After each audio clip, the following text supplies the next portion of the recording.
പരിശുദ്ധ പരമ ദിവ്യകാരുണ്യത്തിന് എന്നേരവും ആരാധനയും സ്തുതിയും പുകഴ്ചയും ഉണ്ടായിരിക്കട്ടെ.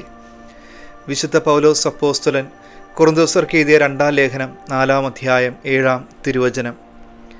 എന്നാൽ പരമമായ ശക്തി ദൈവത്തിൻ്റേതാണ്, ഞങ്ങളുടേതല്ല എന്ന് വെളിപ്പെടുത്തുന്നതിന് ഈ നിധി മൺപാത്രങ്ങളിലാണ് ഞങ്ങൾക്ക് ലഭിച്ചിട്ടുള്ളത്. കർത്താവ് എപ്പോഴും ആഗ്രഹിക്കുന്നത് തൻ്റെ സമ്മാനങ്ങൾ മൺപാത്രത്തിൽ നിക്ഷേപിക്കുവാനാണ്. കുട്ടിക്കാലത്ത് കിട്ടുന്ന നാണയത്തുട്ടുകളൊക്കെ ഒരു മൺപാത്ര കുടുക്കയിൽ ഇട്ടുവയ്ക്കുന്ന ശീലം നമുക്ക് ഉണ്ടായിരുന്നില്ലേ? ഒരാവശ്യം വരുമ്പോൾ ആ കുടുക്ക നിലത്ത് ഉടച്ച് കളിപ്പാട്ടങ്ങൾ വാങ്ങിയിരുന്ന ബാല്യം നമുക്കുണ്ട്.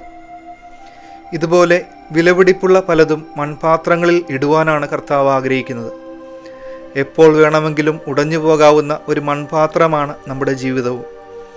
അഗ്നിയിൽ ശുദ്ധി ചെയ്ത് ചൂളയിൽ വാർത്തെടുക്കപ്പെട്ട മൺപാത്രത്തെ പോലെ ആണ് നമ്മൾ ഓരോരുത്തരും. തിരുസഭയുടെ ചരിത്രത്താളുകളിൽ ഒരു മൺപാത്രം പോലെ ബലഹീനമായ അനേകം ജീവിതങ്ങളിൽ തൻ്റെ അമൂല്യമായ ദാനങ്ങൾ നിക്ഷേപിച്ച കർത്താവിൻ്റെ സ്നേഹമാണ് നമുക്ക് വായിച്ചെടുക്കുവാൻ സാധിക്കുക.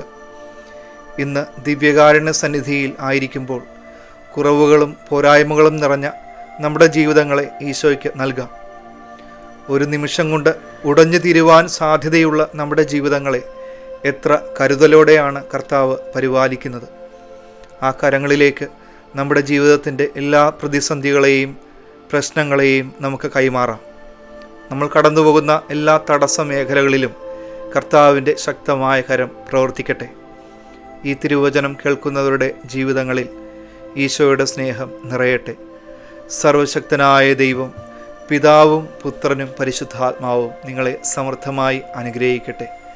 പരിശുദ്ധ പരമ ദിവ്യ കാരുണ്യത്തിന് എന്നേരവും ആരാധനയും സ്തുതിയും പുകഴ്ചയും ഉണ്ടായിരിക്കട്ടെ.